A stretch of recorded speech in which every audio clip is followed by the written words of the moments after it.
السلام علیکم viewers, professor for you حاضر ہے۔ آج ہم بات کریں گے امکانات کے بارے میں، اپرچونٹیز، اسباب، مواقع، امکانات۔ کسی نے کیا خوب کہا ہے، اگر آپ کسی کو لا علم کرنا چاہتے ہیں، کسی کو جہالت میں ڈالنا چاہتے ہیں، تو آپ ان کے امکانات ختم کر دیں، اپرچونٹیز ختم کر دیں، تو وہ خود بخود لا علم ہوتے جائیں گے۔ اور جس قوم کو آپ نے کامیاب اور کامران بنانا ہے، اس قوم کے لیے آپ امکانات پیدا کرتے جائیں، اس کے سامنے اسباب پیدا کر دیں، تو وہ قوم خود بخود بننا شروع ہو جائے گی، خود بخود ترقی کرنا شروع ہو جائے گی، خود بخود آگے بڑھنا شروع ہو جائے گی۔ اگر ہم ایک دوسرے کے لیے اسباب پیدا کرنے لگ جائیں اور مواقع پیدا کرنے میں مشغول ہو جائیں اور امکانات پیدا کرنے کا راستہ بناتے جائیں، تو آپ خود سوچیں کہ معاشرہ کتنا بہتر ہوتا جائے گا۔ اور اسی سوچ کے تحت اگر ہم درخت لگائیں اور پھل دوسروں کے لیے چھوڑ دیں، اور سایہ دوسرے کے لیے چھوڑ دینا ہے، ہم نے درخت لگانا ہے اور پھول دوسرے کے لیے چھوڑ دینے ہیں، تو یہی اپرچونٹیز ہیں، یہی مواقع ہیں جو دوسرے کے لیے آپ پیدا کر سکتے ہیں۔ اب درخت کون سا لگانا ہے یہ آپ نے سوچنا ہے، اب آپ کے اوپر منحصر ہے۔ آپ نے خود ڈسکریمنیٹ کرنا ہے، اپنی پازیٹیو سوچ کو استعمال کرنا ہے جو آپ کو اللہ نے دی ہے، کہ درخت کس کا ہوگا، کیکر کا ہوگا یا زعفران کا۔ اب ان دونوں درختوں کا اگر کمپیریزن کیا جائے تو کیکر کا درخت بڑھنے میں بہت جلدی بڑا ہو جاتا ہے، جبکہ زعفران کو بڑا کرنے کے لیے بہت محنت کرنا پڑتی ہے۔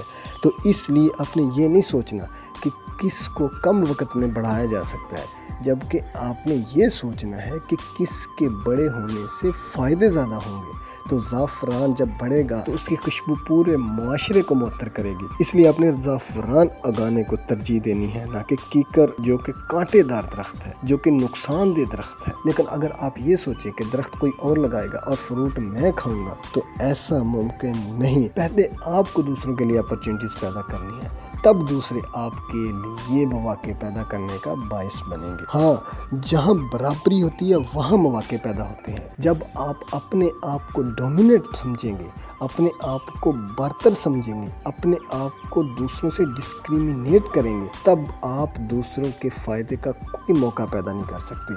جب آپ معاشرے میں برابری کی بنیاد پر کام کریں گے، تب آپ دوسروں کے لیے بہتر اور فائدہ مند ثابت ہو سکتے ہیں۔ اسی لیے ہمیں الزام تراشی سے پرہیز کرنا چاہیے، کیونکہ کسی نے کیا خوب کہا ہے، الزام تراشی ہم کو انتقام کا جوہر ضرور دیتی ہے مگر کوئی راستہ نہیں بتاتی۔ اور ہمارے ہاں انتقام کا مطلب یہ ہے کہ آپ دوسرے کو کتنا ذلیل کر سکتے ہیں، کتنا پریشان کر سکتے ہیں۔